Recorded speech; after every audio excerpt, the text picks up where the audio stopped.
Welcome to the Such and Such podcast, where we're interviewing today Cornelius Vanderbilt.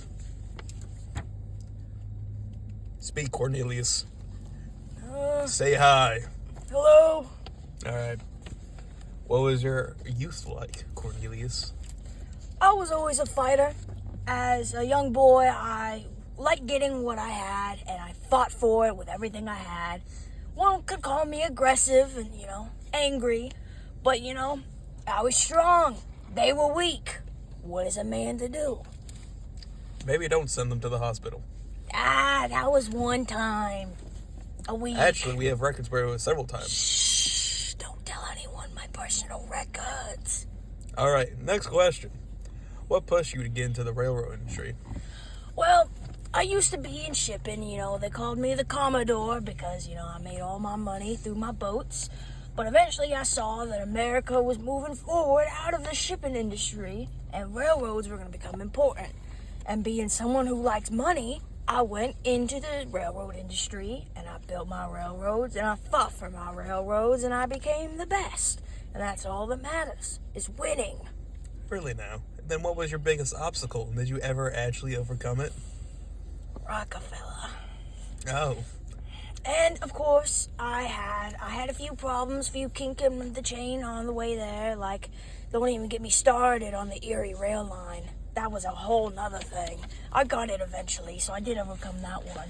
And with my competitors, there was this time where I shut down a bridge, put all of them out of business. I'm really good at putting my competitors down, except for one. John D. Rockefeller. He was in the oil industry, and he was a lot smarter than I was, and I hate to say that, but he was, and he did good. And unfortunately, I did not overcome him before my death, but it is okay, because, the world was moving, and I was no longer in the picture. So it is what it is, okay? It is what it is. Did you have anything else in your life besides hating on Rockefeller and your railroad industry? No. Personal life does not exist when you make so much money, okay? Nowadays, rich people just buy. Go on vacation here, go on vacation there. My one goal in life was to make money, I guess attend to my one good son. Sometimes he helped me make money. How many sons did you have, sir? One. I had one. The second one doesn't count. Oh, okay. Okay. There's only one good one. He made the money. The other one was a wimp. Okay. Anyways, next question. If you could do anything different, what would it be? Nothing. The one thing I've learned in making business and working in these industries, if you're gonna get things done, you can't regret the past. You just have to keep moving forward. If you go and you look back and be like, man, I really could have done this. Maybe that would have worked out. It's all maybes. You'll never know. It's the past. Focus on the future.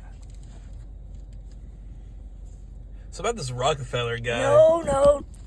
Hello, and welcome back to Such and Such podcast. And this is interviewer number 59, and we today are going to interview Mr. John D. Rockefeller. Hello, and you godless heathens, start clapping more.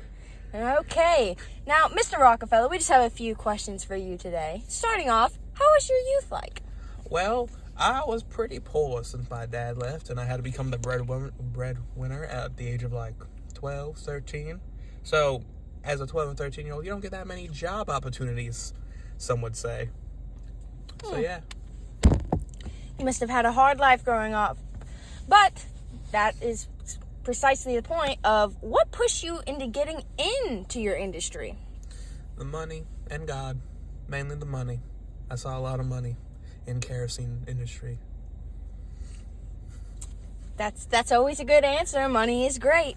Now, everyone has to know, who or what was your biggest obstacle, and did you overcome it? Well, at first I started overcoming the old guy who ran the railroad. What was his name? Corn something? Cornelius. Oh, Vanderbilt. Yeah. The guy that got. All right. So, and then my actual biggest obstacle, which I could never overcome, was that tightwad, Teddy Roosevelt. breaking my company up into where I only got fractions of everything. Downfall monopolies, man. It hurts your soul. Well, that's how the government works. Now, did your work life differ at all from your day-to-day life? My day-to-day life had a little bit more God in the family. It's just God. God. Do you not do anything fun? I go to church. And church is, in fact, very fun. Now, we have to know as well, if you could do anything different, anything at all, what would it be? Not pay my taxes to get defunded. Now, taxes are... Don't trust the U.S. government. Taxes are quite important. Taxes are quite important. Pay your taxes. Welcome to Such and Such Podcast. This is still Interviewer 59, and we had the great idea to bring Vanderbilt and Rockefeller in at the same time. A, what could go wrong? And B, maybe these old pals can finally reconcile and be at peace with one another. Rockefeller? Is that you, Rockefeller? Who are you? It's me, Vanderbilt. Oh, yeah. Yeah, it's me. Why? Is there something wrong, Cornelius? You took my railroad from me. I didn't know such a thing. You ran out of your own business. You ran me out of business because you're sneaky. And I like sneaky in the business, but you were like a third son to me. Maybe if you had a better business, it wouldn't have... Better business? I built America. What did you do? Pull some oil out of the ground and make a lamp? I made America better. Did you? Yeah. Did you really? Yeah. Put him up. We're going to settle this like men. Sit down, old I'm man. not doing this with you again, Rockefeller. Sit down, old man. No, come here. Well, that was quite chaotic. He's chasing me. Stop it!